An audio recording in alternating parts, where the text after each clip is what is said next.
I live alone in a brick house in Brooklyn, New York. It is not a large house, not the kind you see on glossy magazine covers or in real estate ads promising luxury and glamour. But it is mine. It has been mine for years, and every creak in the floorboards, every chip in the paint, feels like a secret I share with the walls. The house sits on a narrow street lined with old trees that lean over the road like patient elders, keeping watch as cars slip by. From my front porch, I can just catch a glimpse of the East River, a line of silver that glitters in the morning light and softens into a dark ribbon by nightfall. The front door sticks every winter. When I push it, the wood groans and resists like an old man refusing to get out of bed. The windows let in the draft no matter how much I seal them, and the floors sing when I walk down the hall. Some people might complain about those flaws, but I take comfort in them. They remind me that the house is alive, that it breathes and remembers with me. After all, this house has witnessed my triumphs and my sorrows. It has kept me company in silence when I had no one else to turn to. Most mornings begin the same way. I wake before the sun rises fully and shuffle into the kitchen, where the counters are scratched but sturdy, and the cupboards still carry the faint smell of the pine wood they were built from. I make coffee in a chipped blue mug I bought in a thrift shop years ago. That mug has followed me through boardrooms in Manhattan, through flights to London, through quiet evenings spent with books by the fire.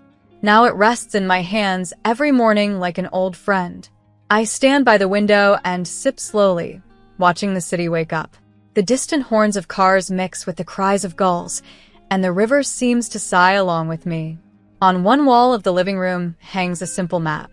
It is not ornate or rare, just a faded print I bought from a shop in Boston. Across it are printed two words: America and Europe. I hung it there to remind myself of the worlds I straddle. My life has stretched across oceans, my investments scattered like seeds in both lands, growing in ways people rarely notice. When I glance at that map, I see not just geography but a record of where my money works, where my name sits quietly behind companies and projects. It is a map of my reach, though no one on this street would ever guess. My name is Rebecca Morgan. To the people who live near me, I am simply the woman with the gray coat and the soft shoes. They see me walk to the small market down the block, carrying a paper bag with apples or bread, and they nod politely. They don't know the balance sheets I review late at night, or the boardrooms that grow silent when I walk in. They don't need to. I prefer it this way. I have learned that real power is not in being seen, but in choosing when and how to be seen. Silence suits me. Quiet allows me to choose my words carefully, to hold my secrets close. If someone mistakes my quiet nature for weakness, that is their mistake to bear, not mine. Over the years, I have discovered that nothing unsettles people more than realizing they underestimated you. One morning, as I stood with my coffee and watched the winter sun climb slowly over the rooftops, my phone buzzed. It was a message, a simple one-line note from an old friend who still kept in touch with my family. My brother, Brian, was getting married in Manhattan. The date was set, the invitation sent, the flowers chosen. But there was no envelope for me. I was not invited. At first, I simply stared at the message. It was not a surprise, not really. Brian and I had not spoken in years. Time and distance had stretched between us like an invisible wall, growing higher and stronger until neither of us could see the other clearly anymore. But still, a part of me had hoped. A part of me had thought that family ties, no matter how frayed, would hold enough weight to pull me into that day. Instead, I was left outside, not even a thought in the plans of my own brother. The memory of our childhood came rushing back, unbidden. We grew up in Ohio, in a small house that seemed too small for the dreams we had. Brian was older by 3 years, and he carried himself with the confidence of someone who believed the world owed him something. I admired him once. I admired the way he would sit at our shared desk with sheets of notebook paper spread out, sketching cars he swore he would build one day. He would tell me about the life we'd have, fast cars, big houses, important names. And I believed him.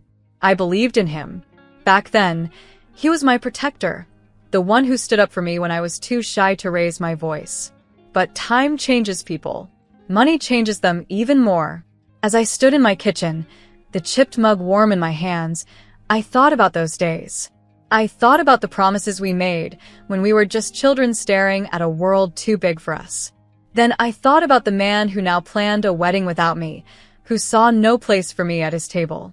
I set the mug down on the counter and walked into the living room. My eyes fell on the map. America and Europe.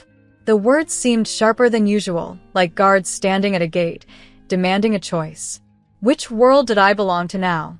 The one of the family that had pushed me away, or the one I had built with my own hands, with my own dollars, until it stood taller than anything I had once dreamed?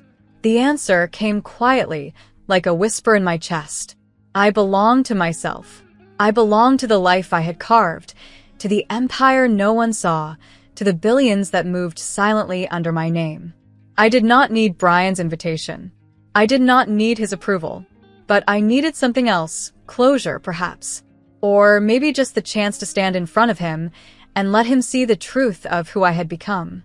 I breathed in deeply and let the air fill me with calm. I will go, I said aloud, the words steady and sure.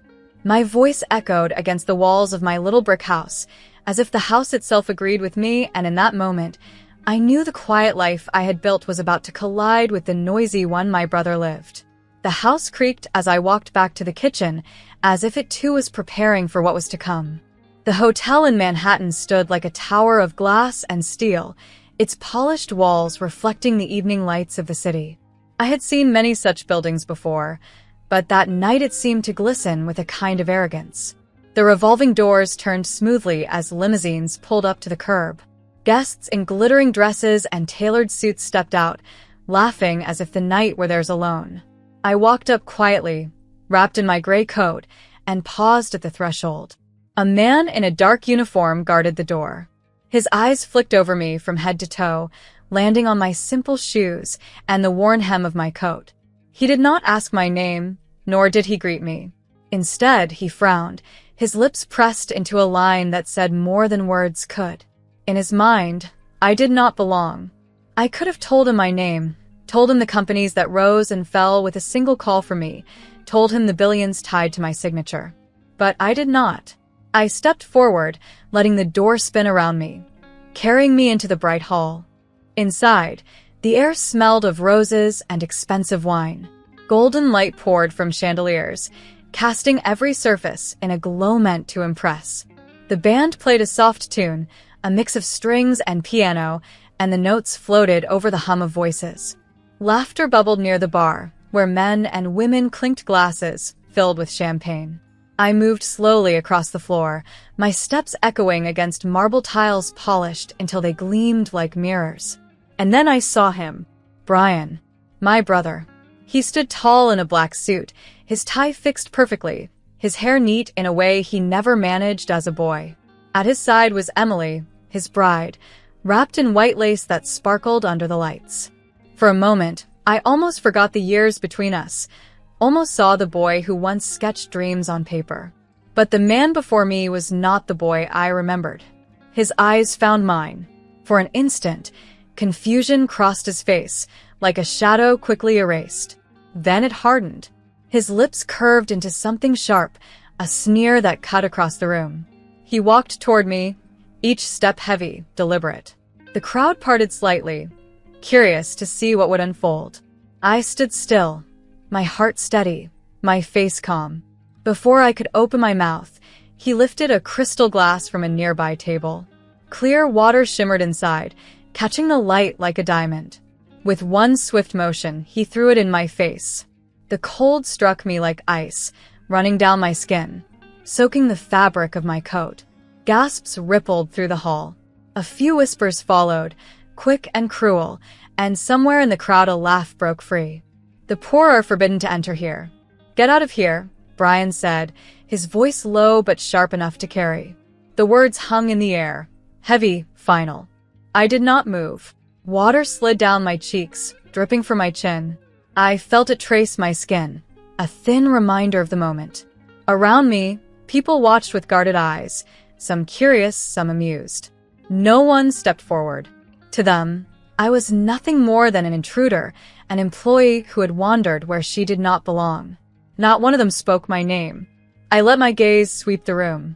Near the stage stood members of Brian's company, the men and women in their polished suits, holding glasses of wine but not drinking. They had met me before, though only in passing, and perhaps none of them remembered. Or perhaps they remembered too well and feared what speaking might cost them. Their eyes slid away from mine, down to the floor or toward the far walls. Not one dared to meet my gaze. The anger rose in me then, old and familiar, the kind that burns the chest and blurs the edges of the world. It came from the same place it always had, from the memory of being overlooked, underestimated, dismissed. But with it came something else. Control. I had learned long ago that anger left unchecked was a weapon that cut its wielder as much as its target. So, I let the fire burn quietly inside me, warming me instead of consuming me. "Hello, Brian," I said, my voice soft, steady. "Congratulations." His sneer deepened, as if my calm only fed his disdain. He rolled his eyes and turned his head, speaking not to me but to the guards near the door. "Security." The word rang out like a command, crisp and impatient. The guards began to move, their heavy shoes striking the floor in rhythm. My eyes stayed on Brian. I could see the pride in his posture, the satisfaction in his stance, as though he believed he had triumphed. He thought he had drawn a line, marked the boundaries of his new world, and thrown me out of it forever. But he did not know me. He did not know what I had built in silence, what walls I had torn down, and what towers I had raised. He thought I was a shadow, a mistake that had wandered in. He thought I was poor. As the guards came closer, I felt the weight of every eye in the room. I felt the silence swell, pressing against me, waiting to see if I would shrink, if I would beg, if I would flee. Instead, I stood taller. The water cooled against my skin, but my voice remained calm. I spoke again, not to the guards, not to the crowd, but to Brian alone. "Do you know who you are speaking to, brother?" For the first time, a flicker crossed his face, quick and uncertain. But it was gone in an instant, replaced by the same cold pride. He said nothing, only waved his hand as the guards stepped closer. And in that moment, as the hall held its breath, I knew this was not the end. It was only the door to something greater. The guards were only a few steps away, their dark suits moving like shadows across the polished floor, when a figure suddenly cut between us. She wore a silver dress that shimmered under the lights, catching every eye in the room. Her presence was sharp, deliberate, and she held herself with a kind of authority that made even the band pause mid-note. "Stop." Her voice rang out, low, clear, and commanding. The guards halted instantly, unsure whether to follow Brian's order or hers. Silence swept the hall, as though the music and chatter had been swallowed whole. I recognized her before Brian did. Julia Reed, chief executive of my brother's company, and one of the few people who had seen me not as a shadow, but as the quiet force behind their empire. We had met only twice. Once in New York, in a private office where the blinds had been drawn against the city lights, and once in London, in a boardroom that smelled of ink and ambition. In both moments, she had looked at me not as a ghost, but as the one who held the strings. She knew my face. She knew my silence. And now she stood between me and my brother, her silver dress gleaming like armor. "Shut your mouth, Brian," Julia said, her voice firm enough to still the whispers. "She is our biggest investor." The words cracked through the room like glass shattering. Heads turned sharply, conversations froze mid-breath, and even Emily's hands dropped, her bouquet of white roses hanging limp at her side. The guards looked from Julia to Brian, then back to me, their steps faltering. Brian blinked, as if the meaning of her words took time to pierce the wall of his arrogance. "What?" Julia's gaze did not leave his face. She pointed lightly, almost casually, in my direction. "Rebecca holds more than 60% of our voting shares. If she pulls her money, the company collapses. We both know the truth. You've just closed a new funding round. Every penny of it leans on her decision. Without her, the lights go out, the doors close, and you're left with nothing but debts. Do you understand?" The crowd murmured, a soft tide of disbelief. Faces I recognized from annual meetings and distant conferences stared at me with wide eyes, suddenly recalculating who I was, suddenly realizing how wrong their assumptions had been. The poor intruder, the outcast at the wedding, had just been named the owner of their future. I didn't need Julia to rattle off numbers. I knew them better than anyone. My empire stretched quietly across industries, spread like roots beneath the surface. $15 billion, an amount most people could not imagine, anchored in energy projects, housing developments, and medical research. In America, I had poured money into green energy plants that powered thousands of homes. In Europe, my funds underwrote hospitals in Edinburgh and small startups in Dublin that watched markets while New York slept. Pounds and dollars, clean and simple, were the lifeblood of everything I touched. Most people never knew, and that was how I preferred it. I was a silent partner, a shadow on the ledger. But here, under the golden lights of a Manhattan ballroom, my shadow stretched long enough to darken every glass of champagne in the room. Brian's face drained of color. The arrogance that had burned so brightly in his eyes moments ago flickered, faltered, and collapsed into shock. He looked down at the glass in his hand as though it had betrayed him, then at the water dripping from my coat. His mouth opened, then closed again. "Rebecca."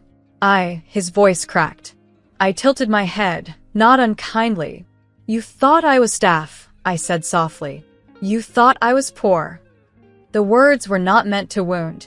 They were simply the truth. But truth has a way of cutting deeper than cruelty. Brian swallowed hard, his lips trembling. "I'm sorry," he whispered, barely audible. For the first time in years, I saw not the man in a tailored suit, not the proud host of a grand wedding, but the boy who once drew cars for me on scraps of paper. The boy who promised that one day we would both live in houses with wide windows and endless light. For a moment, I almost felt the weight of that old love, the bond of childhood that had carried us through poverty and dreams. But the present stood firmly between us, demanding to be heard. The room was still watching. Every guest, every investor, every employee. Emily stared at me with a face caught between fear and curiosity, clutching her bouquet as if it might anchor her. The silence stretched like glass, fragile and ready to break. Julia stepped closer to me, her hand brushing lightly against my shoulder. The gesture was small, almost hidden, but I understood it. She had done her part. She had spoken the truth that needed to be spoken, and now the weight of choice rested on me. Brian's apology hung in the air, thin and trembling. He wanted me to say it was enough, that forgiveness would close the wound he had opened. But forgiveness is not a ribbon you tie around an insult and call it a gift. Forgiveness is a decision, and not one given lightly. I let the silence linger, let him feel the weight of what he had done, of what he had nearly lost. The crowd shifted uneasily, unsure whether to breathe, and then I spoke. "Brian," I said, steady and calm, "you are my brother, and for that, I forgive you. But forgiveness does not mean return. I will not erase what you have shown me tonight." His face twisted with regret, but he said nothing. His bride clutched his arm tighter, her eyes darting nervously between us. I turned my gaze toward Julia, who nodded once, respectful and sure. She knew the truth as well as I did. Some bonds can be mended, and others must be left broken. Tonight, I had been reminded of which kindness was, and so, in that glittering hall, soaked still from the water of my brother's contempt, I chose to stand as I always had, quiet, steady, and unshaken. The reveal was complete. The truth lay open for all to see. But the power of truth is not in the revelation itself. It is in what comes after. For a long moment after Julia's words, the ballroom stood frozen. It felt as if the chandeliers themselves had stopped glowing, waiting for me to speak, waiting for me to decide. I had never liked being the center of attention. My strength had always come from working in silence, moving money where it was needed, letting others take the stage while I held the power in the shadows. But now the light was on me, and my brother, my own blood, was standing in it as if the ground beneath him had given way. I looked at Brian, at his wide eyes and trembling lips. In that instant, I understood the full weight of what I could do. If I pulled my money, the company would fold. The offices in Chicago would lock their doors, leaving hundreds without jobs. Families in Boston would stare at empty dinner tables. Teams in San Francisco who had built their lives around this company would suddenly be out in the cold. My power was absolute, and Brian knew it. That knowledge hollowed him out where he stood. But I also knew something else. Vengeance is a poor use of wealth.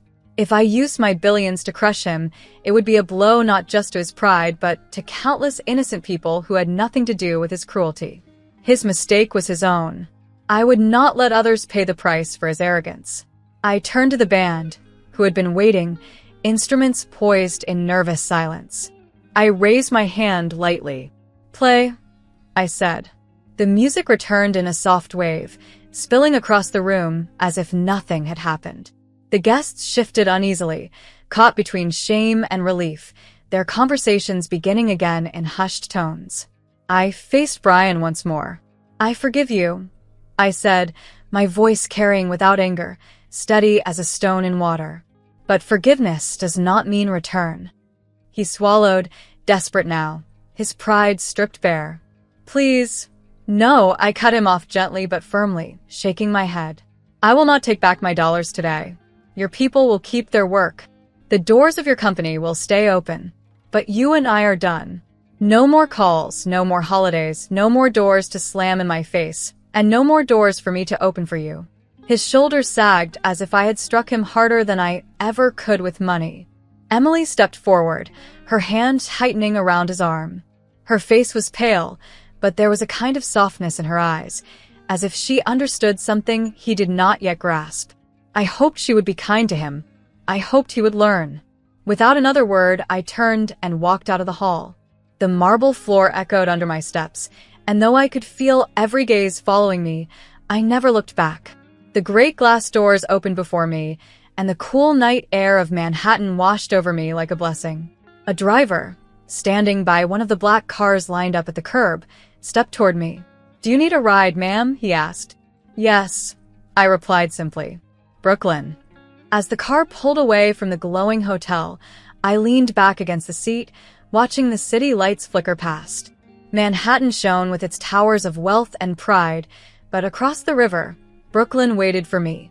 The quiet streets, the modest house, the chipped blue mug that had held me through mornings of solitude. That was my true home.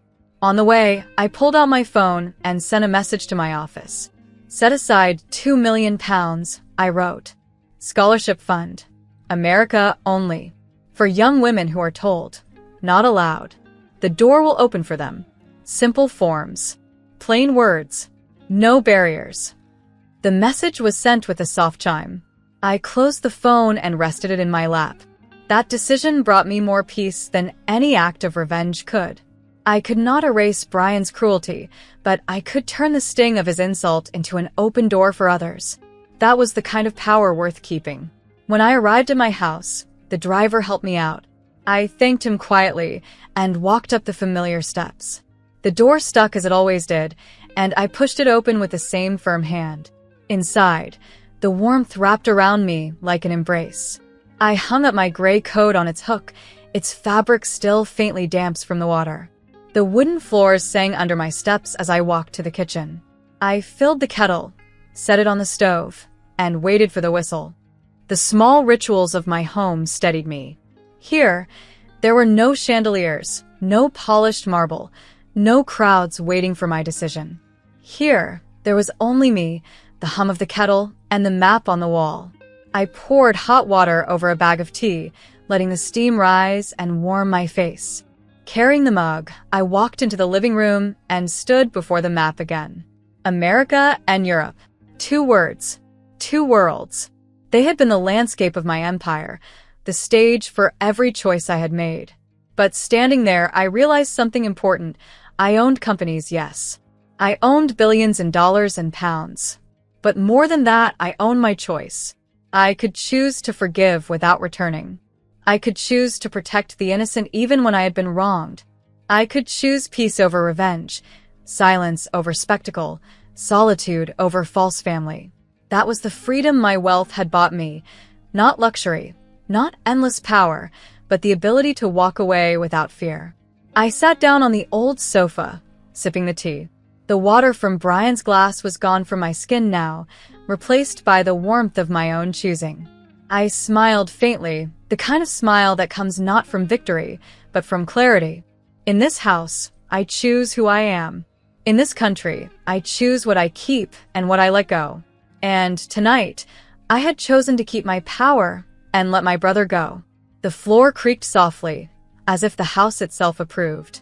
The night outside was quiet, and so was I.